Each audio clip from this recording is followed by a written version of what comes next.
दोस्तों, सनातन धर्म में त्रिदेव ब्रह्मा, विष्णु और महेश को सृष्टि की नींव माना जाता है। ये केवल देवता नहीं बल्कि पूरी ब्रह्मांडीय व्यवस्था के तीन प्रमुख स्तंभ हैं। ब्रह्मा सृजनकर्ता, विष्णु पालनकर्ता और महेश संहारकर्ता हैं। लेकिन क्या आपने कभी सोचा है कि इनमें से सबसे शक्तिशाली कौन है? क्या शिव परम शक्तिशाली हैं क्योंकि वे संहार के देवता हैं, या फिर विष्णु जो पालन और संतुलन बनाए रखते हैं, या ब्रह्मा जो सृष्टि का निर्माण करते हैं? आइए इस गूढ़ प्रश्न का उत्तर खोजने का प्रयास करते हैं।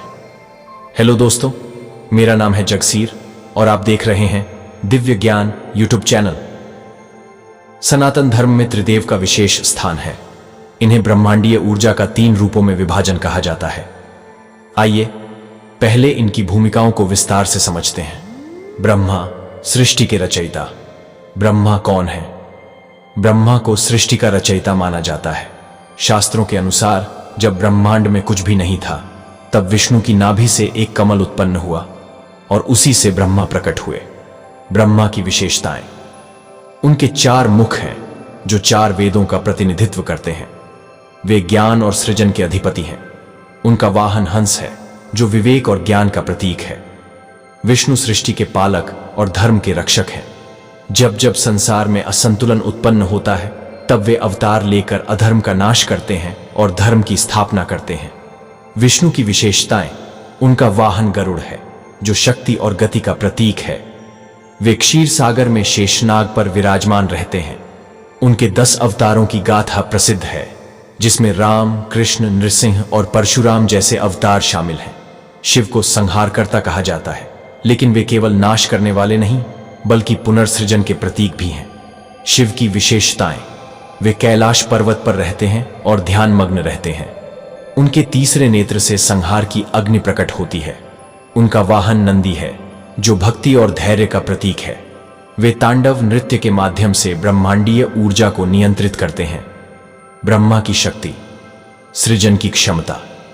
ब्रह्मा में सृष्टि की शक्ति है, लेकिन वे स्वतंत्र रूप से कार्य नहीं कर सकते।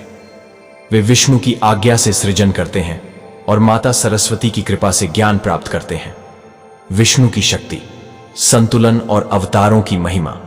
विष्णु की शक्ति का सबसे बड़ा प्रमाण उनके अवतार है। वे विभिन्न युगों में पृथ्वी पर धर्म की रक्षा के लिए प्रकट होते हैं। शिव की शक्ति: विनाश और पुनर्जन्म। शिव की शक्ति का कोई अंत नहीं। वे अपने तीसरे नेत्र से ब्रह्मांड को भस्म कर सकते हैं, लेकिन वे ही योग, भक्ति और मोक्ष के दाता भी हैं। शास्त्रों में प्रमाण: शिव पुराण इस ग्रंथ के अनुसार शिव ही सर्वोच्च सत्ता है और समस्त ब्रह्मांड उनकी शक्ति से संचालित होता है। विष्णु पुराण, इसमें विष्णु को ब्रह्मांड का पालनकर्ता और परम सत्ता बताया गया है। भगवद गीता में श्री कृष्ण, जो स्वयं विष्णु के अवतार हैं, ने अर्जुन से कहा, मैं ही ब्रह्मांड का आरंभ, मध्य और अंत हूं। शक्ति की तुलना में त्रिदेव की एकता: तीनों देवताओं की शक्तियां एक दूसरे पर निर्भर हैं। ब्रह्मा बिना विष्णु की अनुमति के सृजन नहीं कर सकते। विष्णु बिना शिव के संरक्षण के ब्रह्मांड को संतुलित नहीं रख सकते, और शिव बिना ब्रह्मा के संहार के बाद पुनर्सृजन नहीं कर सकते। अद्वैत वेदांत का दृष्टिकोण: शंकराचार्य के अद्वैत वेदांत के अनुसार त्रिदेव अलग अलग शक्तियां नहीं बल्कि एक ही ब्रह्म, परम सत्य के विभिन्न रूप हैं। भक्त अपने अपने ईश्वर को सर्वोच्च मानते हैं और यह उनकी श्रद्धा का विषय है। आखिर में यह कहना मुश्किल है कि इनमें से कोई एक सबसे शक्तिशाली है। सच्चाई यह है कि त्रिदेव एक दूसरे के बिना अधूरे हैं। हमें इनके कार्यों को समझना चाहिए और इनकी एकता को स्वीकार करना चाहिए। तो दोस्तों, आपको क्या लगता है? क्या शिव सबसे शक्तिशाली हैं, या विष्णु, या ब्रह्मा? अपनी राय हमें कमेंट में बताइए।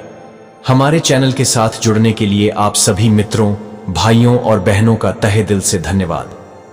तो मिलते हैं अगले एपिसोड में। तब तक के लिए ओम नमः शिवाय दोस्तों।